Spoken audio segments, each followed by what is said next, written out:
All right, Gamecock Nation, how we feeling? How we feeling? I don't know about you guys, but man, I am feeling straight up embarrassed, man. Straight up embarrassed after last night. Not the way Gamecock Nation had hoped it would go. The streak finally ended. Vanderbilt finally beat us. First time since what, 2008, I believe it is. So, hey, kudos to them. Hats off to Vandy. They came in, they executed, and they just took it to us. Took it to us for 4 quarters. Like I said, embarrassed us and beat us 31-7. All that shit talking Diego Pavia and the offensive linemen and everybody that talked their talk. They came in last night at Williams-Brice and they backed it up. They did. That's 2 for 2 right there on shit talking. Castanelas for Florida State, he did it whenever they played Alabama in the first game. And now Diego Pavia and the Vanderbilt Commodores, they did it too. They backed it up. So that's 2 for 2. So maybe we need to shit talk some team and then go out there and back it up. But right now we're not in that position. We're not in that position. Before I get any further, hey, if you like this content, I encourage you to hit that subscribe button. Hit the subscribe button, hit the like button. That is important. The like button is very important. It pushes this video out to YouTube algorithm, gets more people tuned into this channel. Now, maybe you might not like it, but if you hit the thumbs up and it goes to somebody that may like it, hey, that helped me grow this channel. I appreciate it so much. Become a channel member if you'd like. It's in my description in my YouTube channel. You can do that as well if you want to help the channel. Hype the video. There's a button down there somewhere that you can hype the video. It also pushes it out there with the YouTube algorithm as well. So I appreciate all the people that showed up last night for the watch along reaction party that we had on here. Myself and Jordan Dillmaker, we appreciate everybody for tuning in, for stopping by, for hitting the like button, the super chats that we got. Thank everybody for that. It was phenomenal. It was a great show. We had a good time. Even though the Gamecocks lost, we had a good time. We interacted with a lot of fans that stopped by. So I encourage you guys to come by. Monday night, we have a show where we talk about the good, the bad, and the ugly, recap the games, or the game, South Carolina game. And then on Friday, we have Inside the Sandstorm, where we talk about the matchup coming up on Saturday. You know, whoever the Gamecocks play. This weekend, this Friday night, we're going to be talking about South Carolina versus Missouri. So I encourage you guys to stop by both nights. And then also Saturday night, we'll do another watch-along reaction. So come hang out with us and enjoy that. I really do appreciate everybody for that. But let's get back into it. Like I said, you know, Vandy, they talked their shit. They come in, they embarrassed us. They backed it up. Diego Pavia, opening drive, man. Opening drive. They marched it down the field, punched it in for a touchdown. No pressure on Pavia. We had a couple the first few plays, and then we couldn't corral Pavia. When we did, we couldn't get him down. I think we ended up with 2 sacks on the night, I believe it was. So not enough pressure on him. He was able to elude that. They executed their plays. Matter of fact, they had some backyard football plays out there. So, and when they did that, they executed that. Sometimes you got to improvise in situations in football games. So they did it. They executed. They marched down the field and punched us in the mouth from the get-go. And went up 7-0 earlier. And then our first drive, man, was awesome. It was a beautiful thing to see. It was for the first time since the opening drive against Virginia Tech, I believe it was. It was a beauty, man. The offensive line was actually doing their job. They were giving Lenore's protection. They were opening up run lanes for Faison. And he was able to get his first rushing touchdown for the Gamecocks. It was a beauty. It was a beautiful thing to see last night, the first drive. Second drive wasn't bad at all. We moved down the field. But then Vanderbilt, they called this blitz. They brought the 2 corners off the edge to put some pressure on Lenore. The nose tackle dropped back. He didn't see him, and he threw it right to him. The guy made a great play on it. Lenore's had 3 guys out there that he could have chose to throw to. He thought Attaway was open, which he was at the time, and he just didn't see the big nose tackle. The big nose tackle dropped back into coverage, and we paid for it. And then from there on, Y'all saw the rest of it. Ain't no sense in rehashing all that. It wasn't good the rest of the game. I think we only punted twice. That's probably the only bright spot about it. If you want to, I guess, pull out some kind of bright thing. All of our drives usually they ended in turnover on downs or either turnovers. We had 4 turnovers on the night. Vanderbilt only had 1. That's not going to get it done. But I mean, we've been beating this drum for a while now. The offensive line play, it's not up to standard. It's not. The play calling last night was not creative. I know a lot of people say it was vanilla in the first 2 games, but guess what? If this is the playbook, if we opened it up last night, I don't want to see the rest of it because nothing last night was really all that impressive to me. It wasn't, like I said, there was no creativity outside of the first drive, which was scripted. Outside of that, there wasn't nothing really creative out there that is going to make you think, wow, this is solid plan. So if that's the playbook, we need to scrap it. We need to burn it, throw it in the trash, shred it, whatever. It's not a solid playbook. And that's on Shula. That's on the offensive coordinator. But like I said, we've been beating this drum for a while. Offensive line has not lived up to standards. The play calling has been less than stellar over the whole tenure of Beamer. So to me, it's time for Beamer to figure out what he wants to do. If he wants to stay at South Carolina, which I think he does, I really feel he wants to be at South Carolina, and I'm all for him being there. I think he can bring in really good recruits. The problem with that is he don't have nobody there to develop the talent when it comes to offensive line. Okay, the offensive line coach, it's time to move on, in my opinion. We got a guy right there on staff. We got a guy right there on staff in Sean Elliott that can get the job done, I feel like. I've said this in numerous videos. The offensive line, it's just soft, man. It's just soft, in my opinion. They don't respect Teasley. There's no way.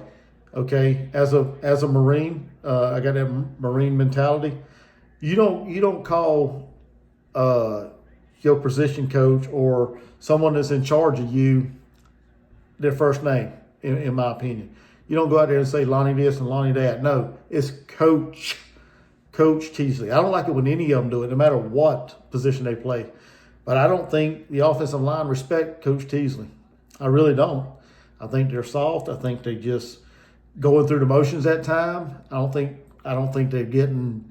I don't really want to say discipline, but I don't think they, I don't think they get enough hard love, hard teaching, hard coaching out there. Because it doesn't seem like that way to me. You can give players hard coaching, you can give them hard, tough love, and still love on them, and make them great men, great fathers, great members of society whenever they get done playing football. You can still do that, but there's got to be something there to get these guys wanting to go out there and play like they did that first drive. Okay, like I said, the first drive was phenomenal.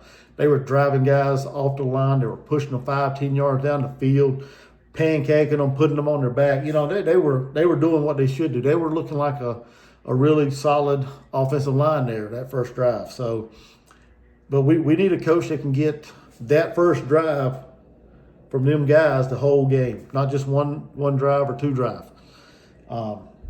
But I honestly, I feel like we need some change here, man. We need some change as far as the offensive line coach goes, because it's not getting done. It's not working. Whatever they doing in practice is not translating to the field. So, and we got guys out there now. Like I've always said, maybe the star system's broke. Who knows? We got 5 stars and 4 stars on the offensive line, and they just ain't living up to their star potential. Their ratings, I guess you could say. And I know they're, not in the high school levels no more, and them ratings don't really matter right now. But when they came into South Carolina, they were highly rated, and a lot of people wanted them on their team. And we're not getting out of them what all the potential, I guess you could say. So, but that's enough about the offense. I mean, we like I said, we've been beating that drum for a while. Defensively, like I said, not enough pressure on Pavia, and when you don't get pressure on him, he makes you pay. And he did that last night. He exposed our secondary, which I think is not as good as we thought it was. There was a lot of bad angles, a lot of missed tackles, a lot of busted, well, I don't know, not really busted covers, but they were beat on some plays. Luckily, they didn't hit all of them, but we were like 2 or 3 steps behind the receivers. Linebackers filling the wrong gaps, sloppy tackling, missed tackles. I mean, it was a whole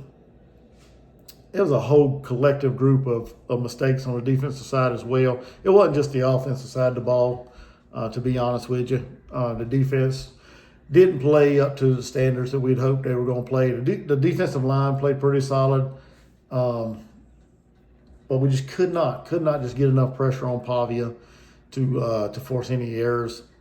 They had 1 turnover, he threw 1 pick, but other than that, wasn't enough to help South Carolina win the game. And like I said, I listened to Beamer's teleconference today, and nothing in that teleconference really gave me hope or gave me an optimistic, I ain't gonna really say hope. It didn't give me an optimistic outlook on the rest of the season. They asked him about Shula and his play calling.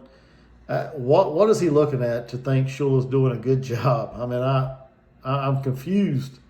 I'm confused when I heard that today. You know, he said that I don't know who asked him, but they asked him what does he think about Shula's play calling so far through 3 games, and he said he's doing a good job. Or he said it was pretty good or something to that effect, and it really wowed the shit out of me when he said that. I don't know what game, I don't know what tape he's going back and watching, but so far nothing Shula's drawn up this year has wowed me at all or looked good, to be honest. So maybe I'm just overreacting. I don't know. Y'all can tell me in the comments. That's fine. But it was kind of comical. That's why I named this embarrassing and comical, because the product that was on display last night was comical and embarrassing all at the same time, honestly. So, and like I said, his press conference or teleconference today wasn't much better. Of course, he ain't going to give any injury report or talk about the injury report, but the reporter still asked questions about it, knowing he wasn't going to say anything. We don't know the severity of Lenoris's injury. I venture to say it was a concussion. That's what I said last night on the live. I said it was a concussion. I wholeheartedly believe that's what it was. And I honestly don't think he's going to make it. Or I say I don't think he's going to make it. I don't think he's going to make the trip to Como this week. If he does, I don't see him playing, to be honest. Unless it wasn't as bad as it looked last night anyway. To me, he looked a little dazed, a little out of it. And I don't know a whole lot about the concussion protocol or how long you got to be out or whatever, but I would be shocked if he played against Missouri. So with that being said, I mean, who you going to put back there? Last night when he got knocked out of the game, for some reason, Beamer and Shula, whoever, decided to go with Luke Doty. God bless his soul. You've been there forever. But he just ain't it, man. He ain't it. He had a couple good throws, but he ain't it, man. That's one of Beamer's downfalls. He's real loyal to a fault when it comes to some of these guys, and not just offensively but defensively. There's a guy on the defense, like I said, don't need to be playing there. He needs to be playing D2, JUCO, FCS, something. He don't need to be playing in the back end of the defense. That's for sure. But Luke Doty wasn't the answer. I scratched my head last night. I couldn't figure out why Luke Doty was out there when you got two guys behind him, a redshirt freshman and Aaron Nolan. I believe he's a redshirt freshman. I think so. And then you got a true freshman in Cutter Woods. let's face it, Lenore's ain't going to be here forever. Some people think he won't be here after this year. I don't know. I can't really say on that, but we got to get some of these younger guys out there and get them some repetitions, get them some experience out there against an SEC team. And last night, I think that would have been a good situation to get probably Aaron Nolan. He's probably got the more experience out of the two, but I'd love to see either him or Cutter out there, seeing what they can do against Vandy. I think, not saying we'd have won the game, but I think it would have gave them a chance to see what they could give us a glimmer of hope for the future, at least for the Gamecocks. But yeah, it's embarrassing, man. It's embarrassing the way they performed last night, the way the game went. We had a lot of recruits there, some committed recruits to other programs. They were there taking in the game. Not sure what they thought of it, but it sure didn't do us any. It sure didn't do us any good going out there and getting embarrassed on your home field against Vandy with a sold out Williams-Brice Stadium and packed crowd and everything, and it didn't do us any good by going out there and getting embarrassed. So I don't know. So we do have Missouri coming up this weekend. So like I said earlier, come hang out with us tomorrow, Friday night, as we get ready for that game. Finish talking about the Vandy tomorrow night. Myself and Jordan Dillmaker. Go ahead and subscribe to his channel as well. But we'll be back tomorrow night. We'll be back Friday night, and of course Saturday for the watch along party, reaction, whatever you want to call it. So come hang out with us, and let's have a good time. And no matter what the outcome is, I'm always going to be here. I'm always going to be a Gamecock through and through. So it is what it is. So I appreciate everybody. Make sure you hit that thumbs up, subscribe, hype the video. Become a channel member if you'd like to do that by going to the description, or not the description, go into my channel and become a channel member if you'd like. And yeah, we'll see you guys hopefully tomorrow night.